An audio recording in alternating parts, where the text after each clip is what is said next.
Eu acho que é mais legal eu escutar as perguntas de vocês direto do que eu fazer um preâmbulo aqui e eventualmente dar uma explicação que vocês já tiveram ou que vocês estão pouco interessados. Então, eu vou abrir para perguntas aí, no começo sempre com os mais corajosos, aí depois todo mundo fica desinibido. Vamos lá, fiquem à vontade. É só apertar no botãozinho o microfone e vai acender a luz vermelha. Se estiver acesa, é porque tá funcionando. Bom, primeiramente agradecer a oportunidade que o senhor deu de poder conversar aqui com a gente. É uma honra estar com o senhor. E eu sou a Anne, conforme já mencionei, eu estudo Direito na Unesp Franca, mas também passei pelo Cotil como o senhor, fazendo mecânica, nada a ver. E a gente gostaria de saber do senhor, ali depois que acabou a farra no Cotil, tudo bem bom, qual que foram as maiores dificuldades que o senhor passou dentro da sua trajetória e como que você fez para superar elas? As maiores dificuldades, eu acho que é o seguinte, em relação aos deputados aqui, eu tenho uma trajetória bastante incomum, né? Porque a maior parte dos deputados aqui tem família política, né? A maioria é esmagadora, assim, mais de 300, você vai ver que, se você for ver o nome completo, tá lá, tal pessoa filho, tal pessoa neto, tal pessoa que é basicamente um neto, filho de... Inclusive, uma curiosidade, a herança patrimonialista no nosso país é tão forte que a primeira coisa que você faz quando ganha a eleição é o sorteio dos gabinetes, né, para saber para onde você vai. E algumas pessoas têm prioridade, segundo o regimento da Câmara. Quando eu entrei, hoje parece que reformaram e mudou, mas quando eu entrei, todo mundo queria ter o gabinete no anexo 4, que é onde tem banheiro dentro do gabinete. Você não precisa usar o banheiro do corredor, você não quer ir pro anexo 3. Eu tive a sorte de ser sorteado no anexo 4 depois de passar da lista de prioridades, porque eu não me encaixo em nenhum dos grupos, mas um dos grupos que tem prioridade é filho de deputado. Então assim, se você é o filho de parlamentar, você tem prioridade na escolha do gabinete, como se o mandato fosse uma coisa que você herdasse da outra pessoa. Então, enfim, eu acho que a primeira dificuldade é estar aqui, né? Sem ter família política, sem ter prefeito, vereador, sem ter disputado nenhuma outra eleição antes, né? Nunca fui vereador, nunca fui deputado estadual, nunca exerci nenhum outro cargo político. E eleição, você precisa rodar o estado inteiro, você precisa ter um alcance muito grande. Se você não tem vereador e prefeito trabalhando para você, enfim, é na raça, né? E você não tem recursos também na primeira eleição, principalmente quando o partido não sabe se você vai ter voto. Hoje um deputado com mandato consegue pedir em qualquer partido 3 milhões de reais para fazer a sua campanha, que é basicamente o teto, o fundo cheio, que a gente chama, mais o tempo de televisão desse partido. E quando você disputa pela primeira vez sem ser parente de ninguém, sem ser amigo de ninguém, você não tem nada, né? Então, em relação à trajetória política, essa dificuldade. Agora, ao longo da minha vida, aí teve algumas aventuras, né? Fui a pé de São Paulo até Brasília e no meio do caminho quase morri, porque fui atropelado, aqui de Abadiânia para Alexânia. Tem, aliás, vários policiais legislativos aqui que eu conheço que já bateram em mim, porque eu acampei aqui 30 dias em frente ao Congresso Nacional e teve um momento que o presidente da Câmara, na época, Eduardo Cunha, mandou tirar a gente, e aí a polícia, foi a primeira vez que eu tomei um spray de pimenta na cara, mas hoje os policiais são meus amigos. Então, foi uma... Inclusive, recomendo, se você tiver mais interesse em relação à minha trajetória ao MBL, nós temos um documentário. O documentário Não Vai Ter Golpe, que apesar de ser um documentário e pode parecer uma coisa meio chata, a gente fez baseado no The Big Short, naquele filme que falou sobre a crise de 2008, em que eles colocavam vários inserts no meio para explicar os termos financeiros complicados, eles colocavam coisas, então é legal se vocês se interessarem. Bom dia, me chamo Heloísa e gostaria de saber como o senhor, como um deputado de centro-direita, lida, e na verdade se existe muito conflito devido à polarização política dentro da Câmara dos Deputados, principalmente o senhor sendo um deputado tão jovem. Centro-direita não, direita, viu? Aqui centro, pra mim, é o cara que vende o voto dele em troca de emenda, pra levar pro prefeito. Em relação a ser jovem, tem um problema. Foi engraçado. A primeira missão oficial que eu fiz, o convite do governo do Japão, e que até tive a oportunidade de encontrar lá o ministro das Finanças, que foi primeiro-ministro também, que é o Taro Aso. Uma das primeiras reuniões que a gente teve lá, o governo japonês falou: vocês são... Eu tinha outros deputados jovens também eram 4 deputados e um senador. Aí vocês são jovens, então eu vou colocar vocês para conversarem primeiro com deputados jovens da Dieta, que é o parlamento japonês. E aí a gente conversou e eu tava conversando com um deputado japonês que tava no primeiro mandato também. Ele falou: olha, aqui no Japão é muito difícil, aqui dentro do parlamento é muito difícil para mim ter credibilidade, né? Porque eu sou muito novo e eu não consigo... As pessoas no Japão, especialmente dentro do parlamento, só têm respeito por pessoas mais velhas, né? Então é difícil fazer as coisas avançarem, fazer com que as pessoas tenham credibilidade no que eu tô fazendo, no que eu tô falando. E eu perguntei: mas quantos anos você tem? Ele: 45. E aí você? Eu: 23, eu tava no primeiro.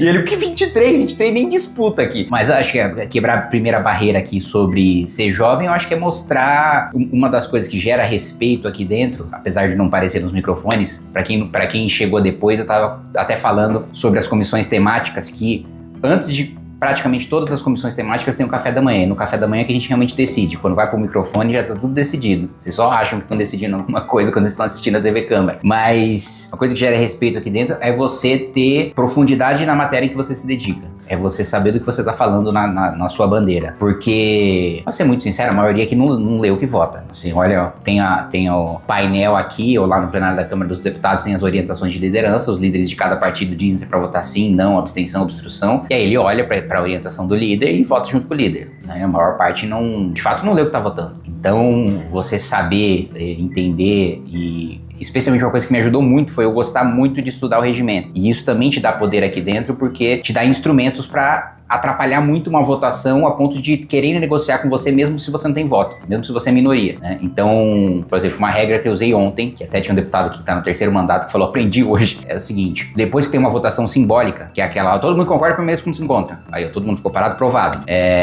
Depois dessa votação simbólica, líderes e vice-líderes podem pedir verificação, que é basicamente pedir para todo mundo colocar digital e votar nominalmente. Só que essa verificação só pode ser pedida uma vez a cada hora. Essa hora é o interstício da verificação. E aí tinha um deputado que estava obstruindo e tinha passado 15 minutos, ele pediu verificação de novo. Eu falei interstício. E aí ele não conseguiu pedir a verificação. Então, por exemplo, quando eu fui presidente da Comissão de Educação, eu tinha 2 emendas mais importantes que eu queria aprovar, que eu tinha aprovado na comissão. O primeiro era o reajuste do PNAE, do repasse para merenda escolar, e o segundo era o reajuste do auxílio da Bolsa Permanência. Tem um instrumento aqui que é o destaque, né, que é quando você separa uma emenda, um trecho do texto para você votar separadamente de todo o resto. E aí eu descobri que o presidente de comissão podia apresentar destaque sem ser líder e sem ser vice-líder. E aí o que eu fiz? Na Comissão de Educação a gente aprovou, sei lá, 60 emendas ao orçamento. Eu apresentei 60 destaques na Comissão de Orçamento. O que obrigaria, e a gente estava no final do ano, precisa aprovar o orçamento antes de virar o ano. Já aconteceu de aprovar, como esse ano, já aconteceu de aprovar o orçamento do ano no mesmo ano. Não é o que deve acontecer, e isso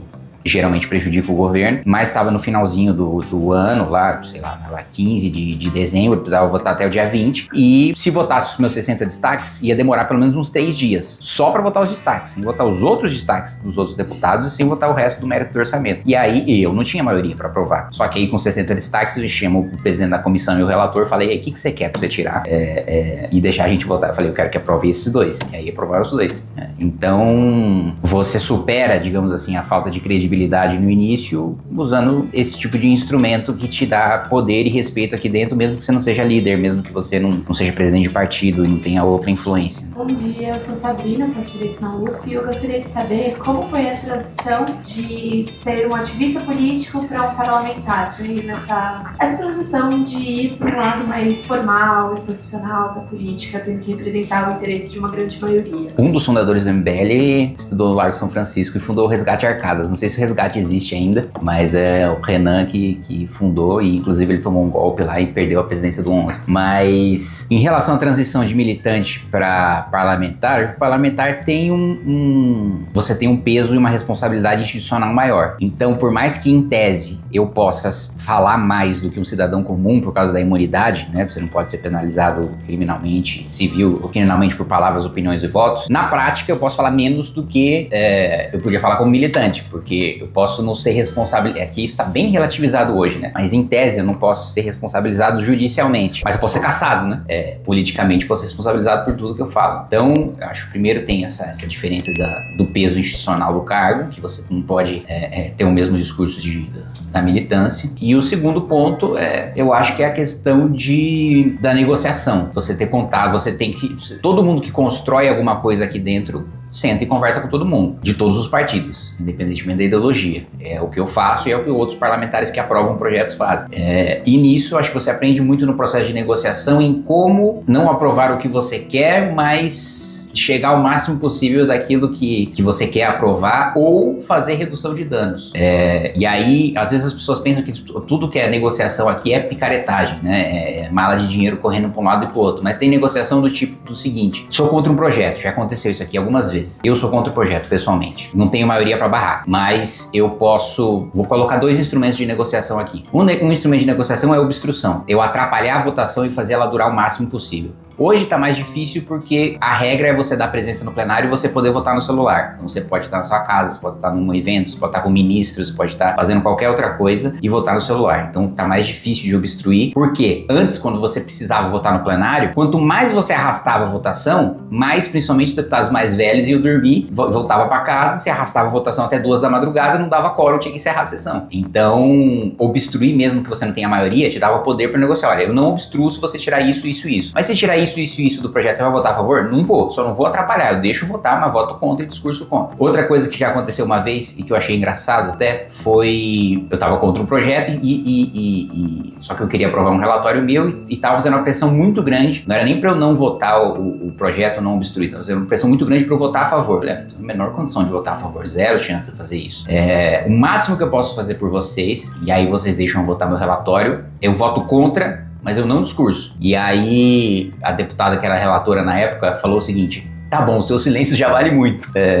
Então o desgaste midiático que você pode causar também em relação a uma matéria também conta. Bom dia, deputado, tudo bem? Meu nome é Eduardo, também faço direito na USP. Eu queria perguntar para o senhor comentar um pouco sobre o processo de criação de partido político que o senhor está envolvido, que eu acho que é algo bem inusitado, né? Acredito que tenha conseguido as assinaturas, inclusive. Falar quais dificuldades o senhor está enfrentando, os desafios, e como quer criar um partido político. A principal dificuldade é que você precisa coletar, vamos lá, você precisa de assinaturas válidas, 540 mil, físicas. Como você perde parte delas por divergência de dado, a assinatura que o cartório não aceita e coisas do tipo, você perde 20, 30%, você precisa basicamente coletar 850 mil assinaturas físicas no Brasil inteiro. E um problema fundamental desse processo é que ninguém anda com o título de eleitor na rua. E você precisa do número do título para a assinatura da pessoa ser válida, a pessoa não pode ser filiada a partido político. O que a gente fez, primeiro, uma vantagem nossa é que vários outros partidos na formação contratavam empresas e muitas vezes essas empresas ou compravam um banco de dados e falsificavam assinaturas das pessoas, por isso que tinha um índice de rejeição muito alto. Tem partido que era 50%, 60% de rejeição de assinatura. Então tinha muita fraude, né, nesse sentido. E a nossa vantagem é que quem coletou pra gente era militância. Era gente que queria que o partido se formasse, que sabia o que era o partido e que tinha uma motivação política para coletar assinatura. A última legislação aprovou um período máximo de 2 anos para você conseguir validar as suas assinaturas. Antes não tinha prazo. Então, se a gente não validasse em 2 anos, e o nosso prazo acabaria em dezembro desse ano, a gente perderia tudo. Teria coletado, vamos supor que a gente tivesse coletado 800 mil assinaturas e validado 530 mil, precisava de 540. A gente ia perder as 530 mil e ter que começar tudo de novo. Todo pré-eleição tem uma reforma política, né? Toda vez antes da eleição, o Congresso vota mudanças na lei eleitoral. E em relação à criação de partido político, fica cada vez mais difícil, porque para os partidos estabelecidos é melhor que nenhum novo partido seja criado, né? Então, acho que essas são as maiores dificuldades. Eu vou pra turma do fundão aí, que eu tô desprezando aqui. Você mesmo, tem ninguém atrás de você, não. Bom dia, deputado, eu sou Sofia. Deputado, como o senhor avalia a evolução do Movimento Brasil Livre desde a sua fundação e quais estratégias o senhor conseguiu, o grupo inteiro conseguiu aderir para aumentar a participação dos jovens? Porque nós, como nexo governamental, a gente tem essa mesma ideia, né, de juntar os jovens com os 3 poderes, conhecer mais, enfim.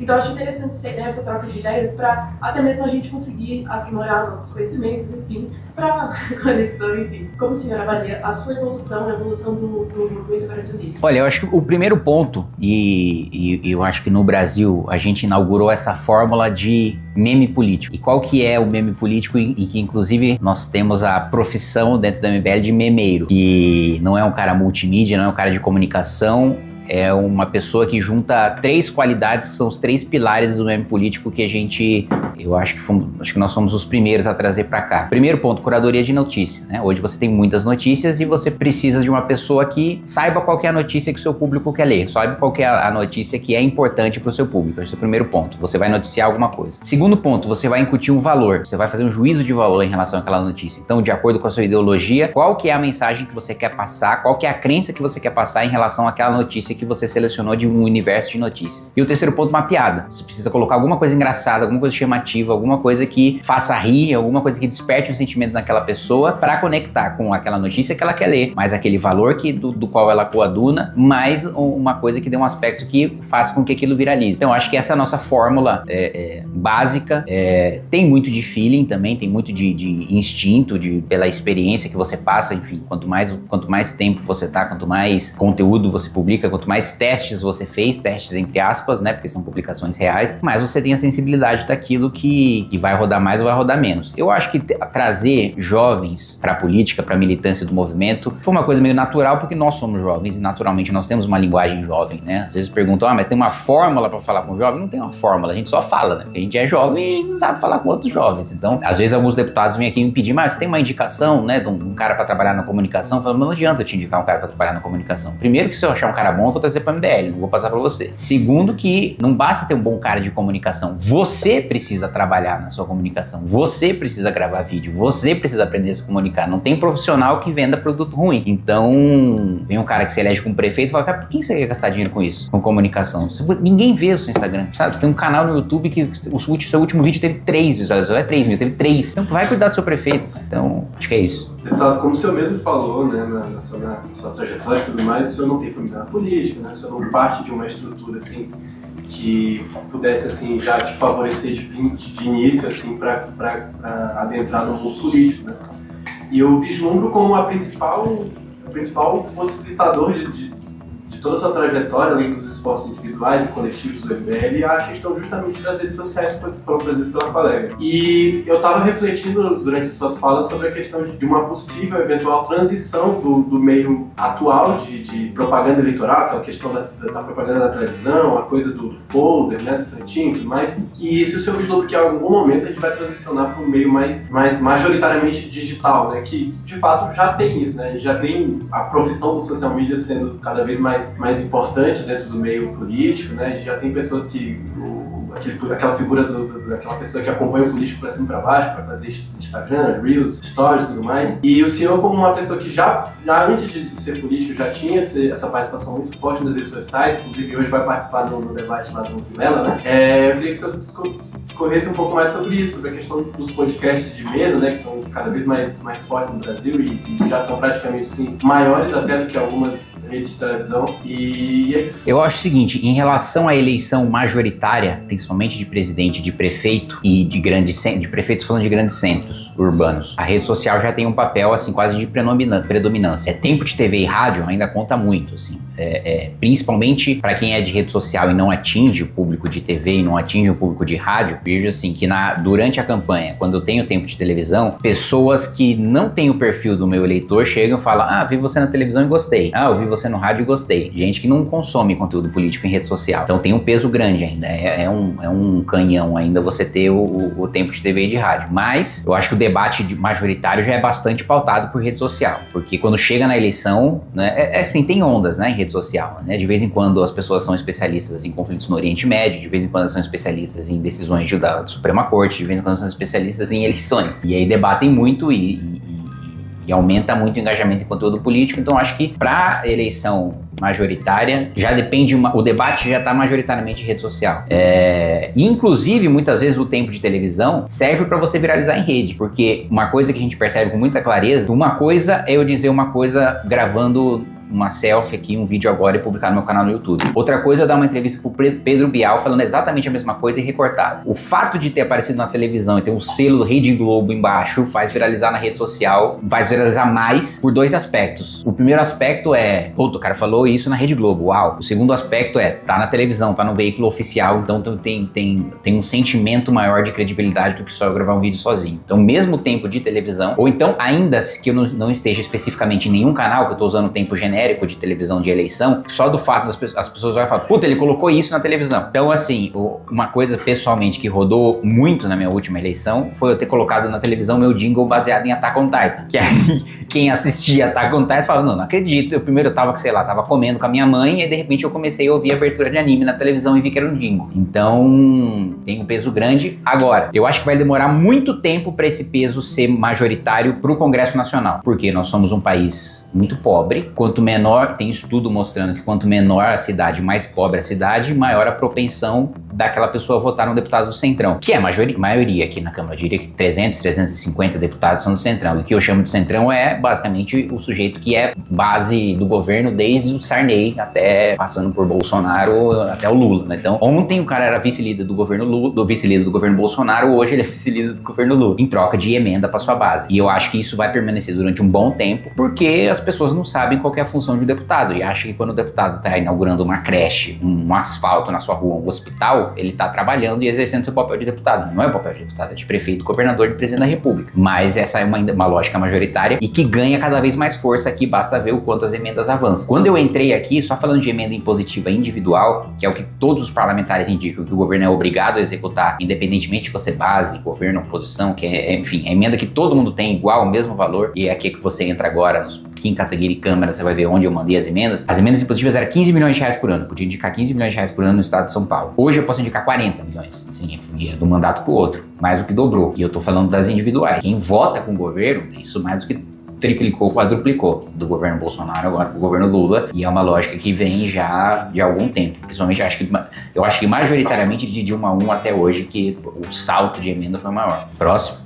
Deputado, desculpa, de verdade, mas nós estamos agindo às 11. Ah, não, fica tranquilo, eu tô aqui Então, eu gostaria de, por vocês. inclusive, agradecer imensamente, foi muito legal. É sempre bom conversar de jovem para jovem. Então é isso.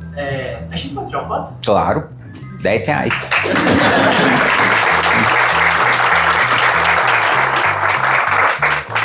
Gostou dessa análise? Assista às lives no canal do MBL Live TV ao meio-dia, 3 horas da tarde e às 18 horas da noite.